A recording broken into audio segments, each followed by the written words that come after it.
ಮತ್ತು ಕಲಾಭಾರ ಸಂಸ್ಥೆ ವತಿಯಿಂದ ಪೌರ ಕಾರ್ಮಿಕರಿಗೆ ಸಂಬಂಧಪಟ್ಟ ಕಿರುಚಿತ್ರವನ್ನ ಇವತ್ತು ಬಿಡುಗಡೆ. ಇದರ ಮುಖ್ಯ ಉದ್ದೇಶ ನಮ್ಮ ಪೌರ ಕಾರ್ಮಿಕರ ಬದುಕು, ಬೆಳವಣಿಗೆ ಮತ್ತು ಗೌರವಿತವಾದ ಜೀವನವನ್ನ ಸಾಗಿಸಲಿ ಅನ್ನೋದು ಉದ್ದೇಶ ಆಗಿದೆ. ನಮ್ಮ ಪೌರ ಕಾರ್ಮಿಕರು ನಿಮ್ಮ ಮನೆ ಬಾಗಿಲಿಗೆ ಬಂದಾಗ ಸಾರ್ವಜನಿಕರು ದಯಮಾಡಿ ಪ್ರೀತಿ, ವಿಶ್ವಾಸ ಮತ್ತು ಗೌರವದಿಂದ ಅವರಿಗೆ ತ್ಯಾಜ್ಯವನ್ನು ವಿಂಗಡಿಸಿ ಕೊಡುವುದರ ಮೂಲಕ ಸಹಕರಿಸಬೇಕಾಗಿ ತಮ್ಮಲ್ಲಿ ವಿನಯಪೂರ್ವಕವಾಗಿ ಕೇಳಿಕೊಳ್ಳಿ. ಒಂದು ಹಳ್ಳಿಯಲ್ಲಿ ರೈತನೊಬ್ಬನ ಹೊಲ ಇತ್ತು. ಅಲ್ಲಿ ಒಂದು ಬೇವಿನ ಮರವಿತ್ತು. ಹೇಗೋ ಏನೋ ಅದರ ಕೆಳಗೆ ಒಂದು ಗುಂಡನೆಯ ಕಲ್ಲು ಬಂದು ನಿಂತುಕೊಂಡಿತು.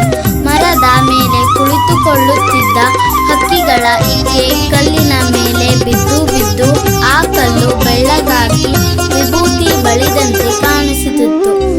ಇದರಿಂದ ಆ ಬಿಳಿಯ ಕಲ್ಲು ಎಲ್ಲರಿಗೂ ಅಮ್ಮನ ಕಲ್ಲಿನಂತೆ ಕಾಣಿಸುತ್ತಿತ್ತು. ಆದ್ದರಿಂದ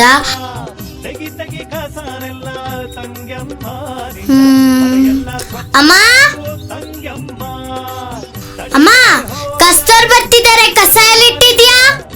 ಅಲ್ಲೇ ಕಾಂಪೌಂಡ್ ಹತ್ರ ಇದೆ ನೋಡು.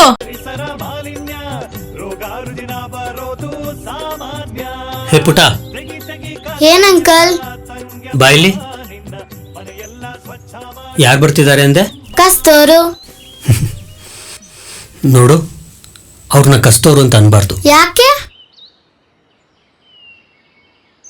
ಈಗ ನಮ್ ದೇಶ ಕಾಯೋರ್ನ ಏನಂತ ಅಂತೀವಿ?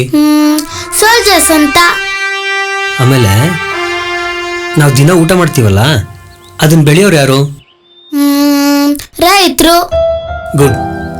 ಅಕಸ್ಮಾತ್ ನಮ್ಗೆ ಹುಷಾರಿಲ್ಲ ಅಂತಂದ್ರೆ ನಾವ್ ಯಾರ ಹತ್ರ ಹೋಗ್ತೀವಿ? ಡಾಕ್ಟರ್ ಹತ್ರ. Very good. ನಮ್ ದೇಶದ ಸೈನಿಕರಿಲ್ಲ ಅಂತಂದ್ರೆ ಏನಾಗುತ್ತೆ? ಶತ್ರುಗಳು ನಮ್ಮ ಮೇಲೆ ದಾಳಿ ಮಾಡ್ತಾರೆ. ಹಾಗೆ ರೈತರಿಲ್ಲ ಅಂದ್ರೆ ಊಟನೇ ಇರಲ್ಲ. ಗುಡ್. ಡಾಕ್ಟರ್ಸ್ ಇಲ್ಲ ಅಂತಂದ್ರೆ? ಅಯ್ಯೋ, ನಾವೆಲ್ಲ ಯಾವ್ದಾವ್ದೋ ಕಾಯಿಲೆ ಬಂದು ನರಳಿ ಸಾಯ್ಬೇಕಾಗುತ್ತೆ ಅಷ್ಟೇ. ಹಾಗೇನೆ ಈಗ ನೀನ್ ಕಸ್ತೋರು ಅಂತ ಅಂದಲ್ಲ, ಅವ್ರಿಲ್ಲ ಅಂದ್ರೆ ಏನಾಗುತ್ತೆ ಹೇಳು ನೋಡ್ತೀನಿ. ಏನಾಗುತ್ತೆ?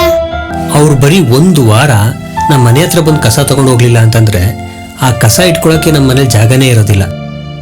ಹಾಗೆ ನಮ್ ಸುತ್ತಮುತ್ತ ಇರೋ ಏರಿಯಾಗಳಲ್ಲಿ ಅವ್ರು ಬಂದು ಕ್ಲೀನ್ ಮಾಡ್ಲಿಲ್ಲ ಅಂತಂದ್ರೆ ಏನಾಗುತ್ತೆ ನೀನೇ ಯೋಚನೆ ಮಾಡು. ಏನಾಗುತ್ತೆ? ದೇಶದ ಹೊರಗಡೆ ಇರೋ ಶತ್ರುಗಳನ್ನ ದೇಶದ ಒಳಗಡೆ ಬರ್ದೇ ಇರೋ ಹಾಗೆ ಹೇಗೆ ನಮ್ಮ ಸೈನಿಕರು ಕಾಪಾಡ್ತಾರೋ ಹಾಗೆ ನಮ್ಮ ದೇಶದ ಒಳಗಡೆ ಈ ಕಸ ಅನ್ನೋದೇ ನಮ್ಗೆ ದೊಡ್ಡ ಶತ್ರು. ಅದ್ರ ವಿರುದ್ಧ ಹೋರಾಡೋರೆ ಅವರು. ನಮ್ಮ ಈ ಸುತ್ತಮುತ್ತ ಇರೋ ಪರಿಸರ ಇಷ್ಟೊಂದು ಸ್ವಚ್ಛವಾಗಿರೋದಕ್ಕೆ, ನಾವು ಆರಾಮಾಗಿ ಉಸಿರಾಡ್ತಿರೋದಕ್ಕೆ ಅವರೇ ಕಾರಣ. ಪರಿಸರ ಅಂದ್ರೇನೆ ಹಸಿರು. ಆ ಹಸಿರನ್ನ ಉಳಿಸೋದಕ್ಕೆ ಹೋರಾಟ ಮಾಡ್ತಿರೋರೆ ಪೌರ ಕಾರ್ಮಿಕರು. ಅವ್ರನ್ನ ಹಸಿರು ಸೈನಿಕ ಅಂತ ಕರಿಬೇಕು. ಆಯ್ತು, ಗೊತ್ತಾಯ್ತಾ?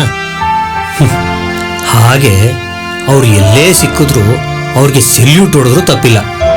ಆಯ್ತು ಅಂಕಲ್. ಇನ್ಮೇಲೆ ಅವ್ರನ್ನ ಕಸ್ತೂರು ಅಂತ ಕರಿಬಾರ್ದು. ಆಯ್ತು ಅಂಕಲ್.